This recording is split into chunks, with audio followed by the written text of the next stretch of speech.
स्वागत है आप सबका सोल ट्रांसफर सीरीज के थर्ड पार्ट में। इस पार्ट की शुरुआत होती है चैप्टर नंबर 6 से। चैप्टर नंबर 6 की स्टार्टिंग में हमें मीरा सिटी का सीन दिखाया जाता है। एमसी बताता है कि ये जो सिटी है ये बनाई गई है कनेक्ट के प्लेयर्स के रहने के लिए, और यहाँ पे अभी तक कोई भी प्लेयर नहीं है क्योंकि ये अभी के लिए एक बेटा सिस्टम है और यहाँ पे सिर्फ जो वर्चुअल प्लेयर है वो मैं हूँ, मेरे अलावा यहाँ पे कोई भी नहीं है। एमसी ऐसा इसलिए कह रहा है क्योंकि बाकी लोग तो यहाँ के सिविलियंस हैं, उन्हें नहीं पता है कि ये एक गेम है। एमसी बोलता है कि यहाँ पे प्लेयर्स के ना होने की वजह से ये जो सिटी है ये क्राइसिस से गुजर रही है। यहाँ पे बहुत सारे अकोमोडेशंस हैं, बहुत सारे लार्ज स्टोर्स हैं और यहाँ पे बहुत सारी लार्ज गिल्ड्स भी हैं।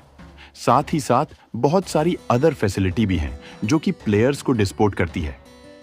इन सभी चीजों की वजह से जो यहाँ पे लैंड के प्राइस हैं वो बहुत ज्यादा गिर रखे हैं। एमसी कहता है टू बी ऑनेस्ट, जो मेरा रियल पर्पस है यहाँ आने का वो है रियल एस्टेट। मतलब कि वो यहाँ पर यहाँ के लैंड को एकदम चीप प्राइस में लेगा और हो ना हो बाद में इन हाउसेस को और इन लैंड्स को यूज किया जाएगा नोबल्स के द्वारा और गिल्ड्स के द्वारा प्लेयर्स के लिए। क्योंकि अब यहाँ पे सिर्फ मैं एक सिंगल प्लेयर हूँ, लेकिन बाद में यहाँ पे और भी बहुत सारे प्लेयर्स आएंगे तो वो यहाँ पर अपने लिए अपार्टमेंट भी ढूंढेंगे और फ्यूचर में ये जो लैंड की कॉस्ट होगी ये अभी के टाइम से 100 गुना ज़्यादा हो जाएगी। जब यहाँ पे एक बार प्लेयर्स आ जाएंगे तो यहाँ पे वॉर भी ज़रूर होगी, जैसे मैंने अपनी पास्ट लाइफ में किया था। क्योंकि मेरे को याद है कि मैं वॉर में ही मारा गया था और जिस टाइम पे वॉर हो रही थी उस टाइम पे जो बाकी के लोग होंगे वो लोग भी यहाँ मीरा में आएंगे शेल्टर के लिए, क्योंकि ये जो सिटी है ये गॉड के द्वारा ब्लेस की गई है। पास्ट में तो यहाँ ऐसा सीन था कि यहाँ पे सिर्फ ज़मीन को उधार देकर पैसा कमाया जाता था, लेकिन इतना इनफ नहीं है। अगर मैं आने वाली वॉर को कंसीडर करूं और यहाँ पे बहुत सारे पोटेंशियल रिस्क को कंसीडर करूं तो मेरे को यहाँ पे बहुत ज़्यादा प्रिपेयर रहना पड़ेगा। यहाँ पे बहुत सारी मेजर गिल्ड्स आएंगी जिनमें से एक गिल्ड ने मुझे भी मरवाया था। साथ ही साथ में ऐसी कोई भी गिल्ड के अगेंस्ट में नहीं जा सकता हूं जो कि यहाँ की फाइनेंशियल पावर को इफेक्ट करें, जैसा मैंने पिछली बार अपनी पास्ट लाइफ में किया था। लेकिन इस बार मैं थोड़ा डिफरेंटली चलूंगा। अब हमें दिखाया जाता है कि एमसी जैक से कुछ पेपर में साइन करा रहा होता है। वो बंदा बोलता है कि क्या मुझे यहाँ पे साइन करनी पड़ेगी, लेकिन आखिर क्यों? राहुल उससे एकदम गुस्से में बोलता है कि जल्दी से इसमें साइन करो, तुम्हारे अलावा बाकी सब ने इसमें साइन कर दें हैं। फिर उसके बाद वहाँ पे एक मेट आकर उन सारे के सारे डॉक्यूमेंट को कलेक्ट करती है और बोलती है कि सबके साइन कंफर्म हो चुके हैं, सर राहुल के भी, और टोटल हमारे पास 51 डॉक्यूमेंट हैं। क्योंकि आप लोगों को पता ही होगा एमसी का 51 लोगों का काफिला चला था। फिर उसके बाद राहुल बोलता है कि क्रिएटिंग और रजिस्टरिंग गिल्ड तो कंप्लीट हो चुकी है, और फिर उसके बाद वो बताता है कि मैंने यहाँ पे फर्स्ट गिल्ड बनाई है, एक ऐसे वर्ल्ड में जहाँ पे कोई भी प्लेयर नहीं है, यहाँ की सबसे पहली गिल्ड और सबसे एडवांस्ड गिल्ड, और उसने इस गिल्ड का नाम भी फर्स्ट रखा होता है। हमें पता चलता है कि जो इसके बाकी के लोग होते हैं उन लोगों को भी सिस्टम की तरफ से असिस्टेंस मिलेगा, क्योंकि वो लोग भी अब ऑफिशियल गिल्ड के मेंबर्स हैं। अब उसके बाद हमें मीरा ब्रांच ऑफिस के बैटल एसोसिएशन का सीन दिखाया जाता है, जहाँ पे हम लोग देखते हैं कि जो रिसेप्शनिस्ट होती है वो वहाँ उनका वेलकम करती है और बोलती है कि वेलकम, मैं आपकी कैसे हेल्प कर सकती हूँ। एमसी उससे बोलता है कि मैं यहाँ पर कुछ स्किल बुक्स को देखने आया हूँ, आखिर यहाँ पे हाईएस्ट रैंक क्या है जो कि यहाँ पे हो सकती है। हमें पता चलता है कि जो स्किल बुक होती है वो एक ऐसी बुक होती है जिसमें अलग अलग टाइप की स्किल्स लिखी होती है, और अगर हम इस बुक को केयरफुली पढ़ेंगे तो जो इसमें रैंक्स होती है वो होती है रैंक एफ से रैंक एस। और रिसेप्शनिस्ट उसे बताती है कि जो हमारा ब्रांच ऑफिस है वो ऑफर करता है सिर्फ रैंक सी की स्किल बुक्स को, और जो रैंक सी की स्किल बुक है वो परचेज की जा सकती है ओनली वीआईपी कस्टमर्स के द्वारा। राहुल उससे पूछता है कि आखिर वीआईपी के लिए क्या क्या रिक्वायरमेंट्स हैं, और रिसेप्शनिस्ट राहुल को बताती है कि आप यहाँ पे कंट्रीब्यूट कर सकते हैं एसोसिएशन के क्वेस्ट और स्टैंक में परचेज करके, लेकिन जो आपको परचेज करना है उसके लिए आपको बहुत ज़्यादा पैसे स्पेंड करने पड़ेंगे। राहुल उससे बोलता है कि कोई बात नहीं, तुम बताओ मुझे आखिर उसके लिए कितने पैसे स्पेंड करने पड़ेंगे। वो राहुल को बताती है कि आपको टोटल 10,000 गोल्ड कॉइन्स स्पेंड करने पड़ेंगे। राहुल बोलता है कि नहीं नहीं कोई बात नहीं, ये कोई ज़्यादा भी नहीं है, ये रहे, क्या मैं डी रैंक को पहले देख सकता हूँ? और वो इंस्टेंटली उसको सारे के सारे गोल्ड दे देता है। फिर उसके बाद जो रिसेप्शनिस्ट होती है वो बोलती है कि आपको आखिर स्किल बुक की कौन सी लाइन पहले देखनी है, स्वर्ड, बो, मैजिक या फिर शील्ड वाली? राहुल बोलता है सारी, मुझे सारी की सारी देखनी है। वहीं जो उसके साथ वाले बंदे होते हैं वो एकदम परेशान से हो गए होते हैं क्योंकि राहुल ने उनको कुछ ज्यादा ही बुक्स पकड़ा दी होती हैं। वो बंदा पूछता है कि सर राहुल, क्या हमें सच में इतनी सारी बुक्स की जरूरत है? राहुल भी उससे बोलता है कि आखिर तुम क्या समझते हो, क्या ये सब कुछ सिर्फ व्यर्थ है? अगर हम इन सारी स्किल बुक्स को पढ़ेंगे तो जो तुम्हारा लेवल होगा वो बहुत ज्यादा एडवांस हो जाएगा और ज्यादा हाई होगा। और मुझे ऐसा लगता है कि ये जो बुक्स हैं इनमें बहुत ज़्यादा डिस्क्रिप्शन मिल जाएगा। लेकिन वो बंदा उससे पूछता है कि क्या हमें अपने लेवल को आगे बढ़ाने के लिए इन बुक्स की हेल्प लेनी ज़रूरी है? जो दूसरा बंदा उनके साथ आया होता है वो भी बोलता है कि हाँ, इसने बिल्कुल सही कहा, मैं भी इस बात पर एग्री करता हूँ। हम लोगों को अगर अपना लेवल बढ़ाना ही था तो हम लोग पावर आर्मरर्स खरीद सकते थे, लेकिन हमने शायद इन बुक्स के ऊपर गलत पैसा खर्च किया। राहुल उनसे बोलता है कि नहीं नहीं, तुम कल तक सब कुछ जान जाओगे, अभी तुम ज्यादा चिंता मत करो और सिर्फ थोड़ा सा धीरज रखो। उसके बाद रात के टाइम पे राहुल अपने कमरे में बैठा होता है और उसके सामने वही सारी बुक्स होती हैं और वो बोल रहा होता है कि वैसे तो ये थोड़ी ज़्यादा लग रही है और जो प्लेयर होता है उसके ऊपर कुछ लिमिट्स होती हैं, जैसे कि वो कितनी स्किल्स को यूज़ कर सकता है। नॉर्मल प्लेयर इतनी सारी वेरियस स्किल्स को साथ में यूज़ नहीं कर सकता है।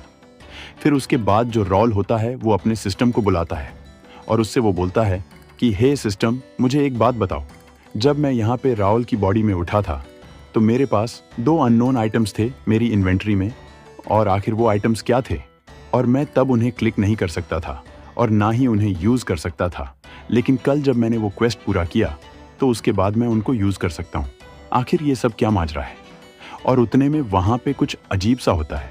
राहुल देखता है कि जो उसकी बुक का माना होता है वो पूरा निकल के सिस्टम में जाने लग जाता है। राहुल बोलता है कि फाइनली ये वर्क कर गया।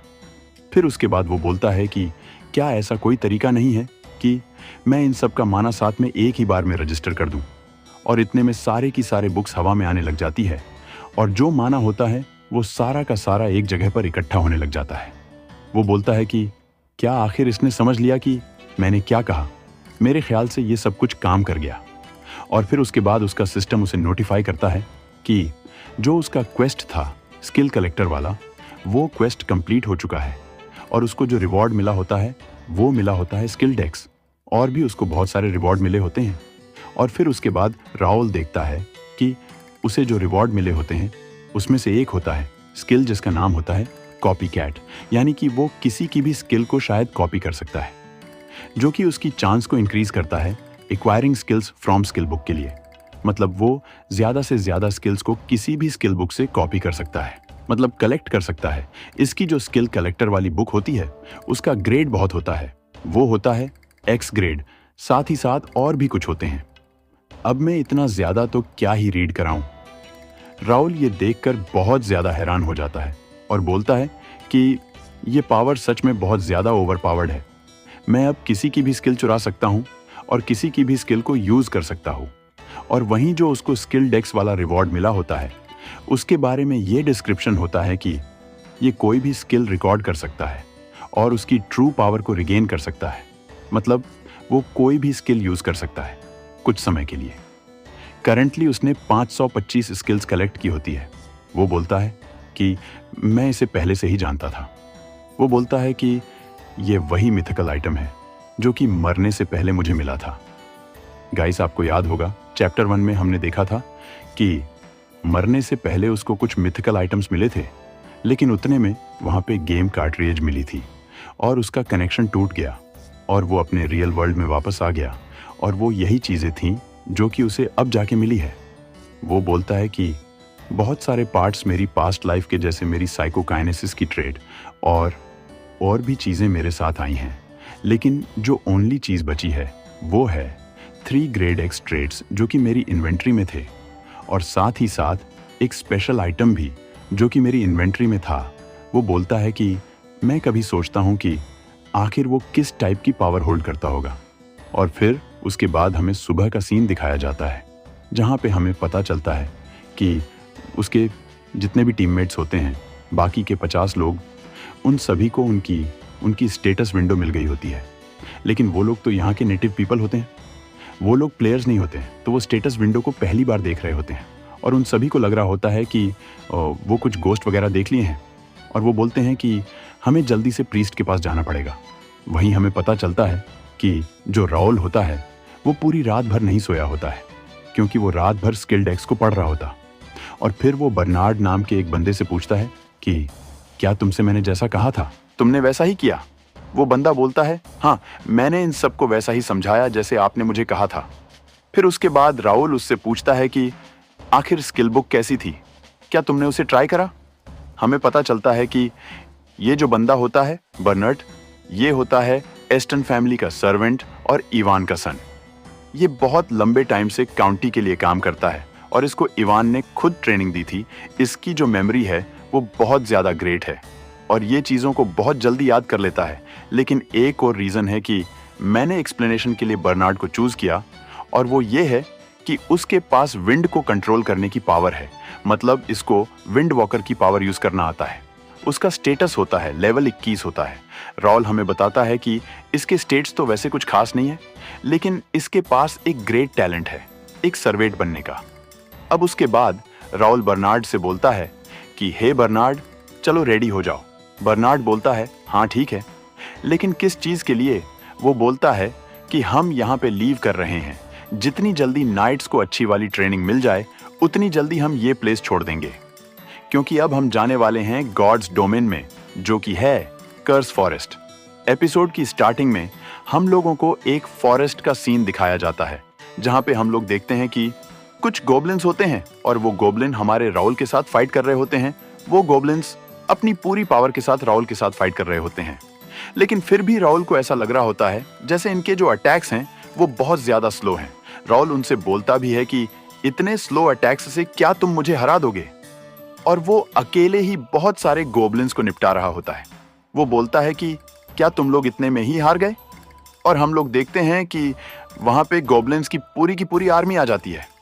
वहीं उनका एक लीडर भी होता है जो कि उन्हें ऑर्डर दे रहा होता है कि सारे के सारे ह्यूमंस को मार दो। इवन दो यहाँ पर सिर्फ एक ह्यूमन था जो कि अपना रोल है, लेकिन फिर भी पता नहीं इसने ऐसा क्यों बोला।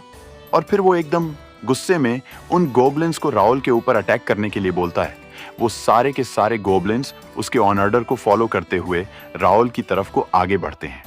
अब उसके बाद हमें थोड़ी सी जानकारी दी जाती है, जहां पे हमें पता चलता है कि ये जो कर्स फॉरेस्ट है इसको कहा जाता है गॉड्स डोमेन। हमें पता चलता है कि ये जो गॉड्स डोमेन है ये ग्राइंडिंग जोन नहीं है, बल्कि ये एंटायर सिटी ऑफ मीरा के लिए स्टैंड करता है। अगर जो प्लेयर्स होते हैं वो यहाँ पे हर्ट हो जाते हैं, मतलब उनको कुछ लग वग जाती है, तो उनको सिटी में हील किया जाता है। और अगर प्लेयर्स मर भी जाते हैं तो उनको सिटी में दोबारा रिवाइव किया जाता है। इसलिए ये जो सिटी है ये हमारी ट्रेनिंग के लिए सबसे बेस्ट सेंटर है।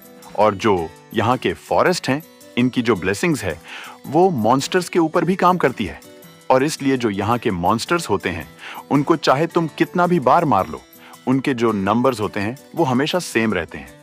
लेकिन हमें ये पता चलता है कि ये जो कर्स फॉरेस्ट है यहाँ पे ह्यूमंस को रिवाइव नहीं किया जाता है और ये मॉन्स्टर्स यहाँ से बाहर नहीं जा सकते हैं। अगर इस फॉरेस्ट से कोई भी मॉन्स्टर को हंट करके यहाँ से कुछ भी प्रेशियस आइटम्स अपने साथ ले जा रहे हैं, अगर तुम उन्हें आउटसाइड ले जाओगे तो वो जो आइटम्स होंगे वो एकदम राख में बदल जाएंगे। इसका मतलब ये है कि तुम्हें यहाँ पे बिल्कुल भी अलाउड नहीं है कि तुम गॉड्स की प्रॉस्पेरिटी वाले आइटम्स को छुओ भी। लेकिन ये जितने भी रूल्स हैं ये सारे के सारे रूल्स सिर्फ यहाँ के सिविलियंस के ऊपर काम करते हैं। हम जो कि प्लेयर्स हैं जो दूसरे डायमेंशन से यहाँ पे आए हैं, हमारे ऊपर ये सब कुछ नियम नहीं लगते हैं। हम यहाँ से अगर मस्टर्स को मार के कोई भी आइटम कमाते हैं तो हम उसे फॉरेस्ट के आउटसाइड भी ले जा सकते हैं।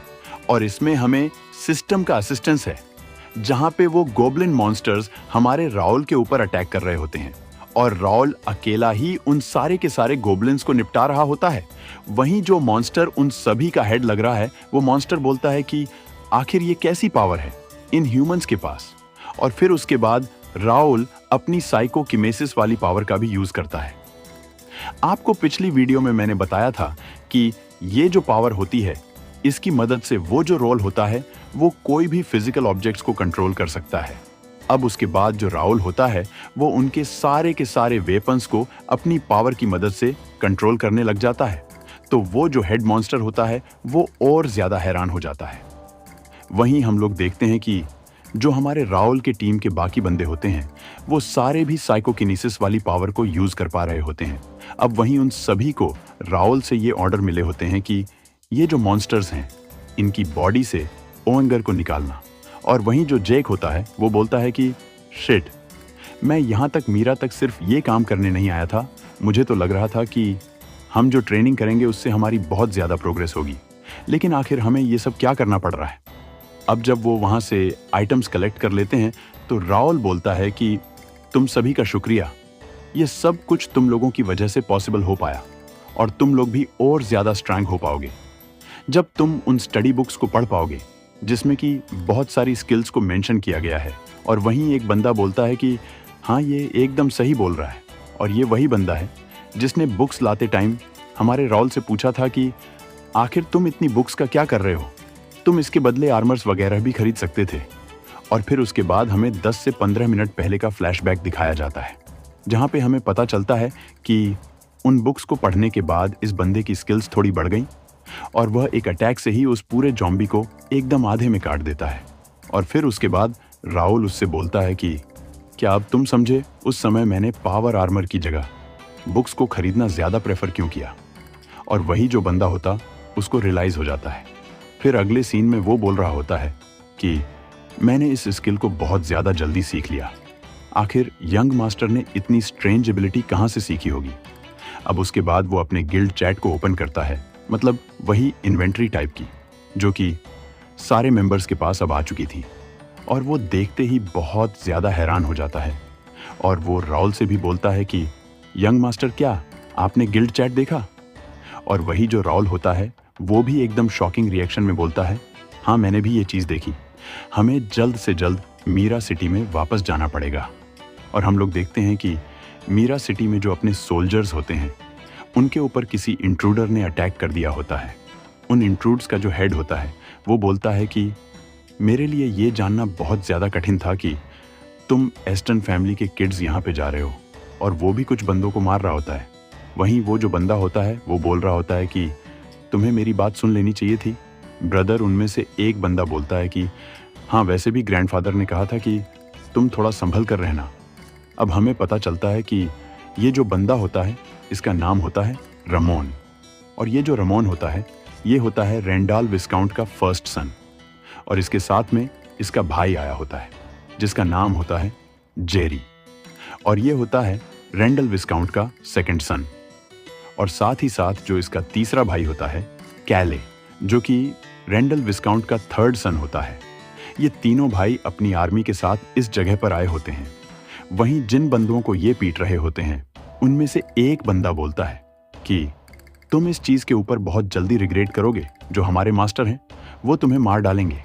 लेकिन ये सुनते ही उसको बहुत ज़्यादा गुस्सा आ जाता है और वो उस बंदे को मार देता है। लेकिन ये बंदा अभी भी मरा नहीं होता है। और जो वो बंदा होता है वो बोलता है कि अगर ऐसी बात है तो अपने मास्टर से बोलो कि जल्दी से यहाँ पर आए, हमने भी उनसे अपना कुछ पुराना हिसाब चुकता करना है। वहीं वो अपने मन ही मन में ऐसा भी सोच रहा होता है कि ये बहुत ज़्यादा स्ट्रेंज है कि हम जितने भी लोगों को मार रहे हैं वो सारे के सारे लोग दोबारा रिवाइव हो जा रहे हैं। वहीं जो उसका भाई होता है वो बोलता है कि आने दो राहुल को, उसको तो हम लोग ऐसे ही संभाल लेंगे। एक भाई बोलता है कि मुझे तो ऐसा लगता था कि जो फ्री सिटी होती है उसमें कोई भी ब्रदर्स, मतलब एक फैमिली जो नोबल फैमिलीज़ के ब्रदर होते हैं, वो एक दूसरे के ऊपर स्वॉर्ड्स नहीं उठा सकते हैं। लेकिन जो उनका सबसे बड़ा भाई होता है वो बोलता है कि लेकिन आखिर इसमें क्या दिक्कत है, हम लोग कह देंगे कि हमने ये सब कुछ करा ही नहीं। वैसे भी कौन है जो हमसे इस बारे में पूछने वाला है, और वैसे भी हमें हमारे मकसद को पूरा करना है जो कि है एस्टन फैमिली को क्रश करना, और जो हमारे ग्रैंडफादर हैं वो हमें इसके बदले में ज़रूर कम्प्लीमेंट करेंगे। वो बहुत ज़्यादा खुश हो जाएंगे जब वो सुनेंगे कि हमने एस्टन फैमिली को पूरी तरीके से क्रश कर दिया है। और ये सब कुछ चल ही रहा होता है, उतने में हम अचानक से देखते हैं कि उसका जो एक भाई होता है उसके ऊपर बहुत खतरनाक वाला अटैक हुआ होता है, और हम लोग देखते हैं कि वहां पे आ चुका होता है अपना राहुल। राहुल बोलता है कि आखिर ये सब करने की तुम्हारी हिम्मत कैसे हुई। वो बोलता है कि यह जो तुमने एस्टन काउंटी के खिलाफ ऑफेंस किया है, इसके लिए तुम्हें बहुत भारी कीमत चुकानी पड़ेगी, और यह कीमत सिर्फ तुम्हारी डेथ नहीं होगी बल्कि इससे भी बहुत ज्यादा कुछ बढ़ के होगी। एंड गाइस, यहां पर हमारा चैप्टर नंबर 7 खत्म हो जाता है। दोस्तों, चैप्टर नंबर 8 की स्टार्टिंग में हम लोगों को दिखाया जाता है कि वो जो उसका भाई होता है वो बोलता है कि राहुल, तू पागल हो गया है क्या? आखिर तेरी हिम्मत कैसे हुई कि तूने रेंडाल फैमिली के सन को छुआ? वहीं उनका जो दूसरा साथी होता है वो बोलता है कि आखिर जो हमारे नाइट्स हैं वो क्या कर रहे हैं, और ये आखिर यहाँ पे कैसे आ पाया? वहीं हम लोगों को दिखाया जाता है कि जो जैक और उसके बाकी साथी होते हैं, उन सारे के सारे बंदों ने नाइट्स को घेर लिया होता है। और वहीं जो उनके रेंडाल फैमिली के नाइट्स होते हैं वो बोलते हैं कि लगता है ये एस्टन फैमिली की मेन फोर्स है। वहीं जो अपना जैक होता है वो बोलता है कि हमने रेंडाल के सारे नाइट्स को सराउंड कर लिया है। जैसा आपने कहा था, हमने आपके ऑर्डर्स को पूरी तरीके से फॉलो किया है। साथ ही साथ हमने इस बात का भी ध्यान रखा है कि यहाँ आसपास कोई भी सिविलियंस नहीं है।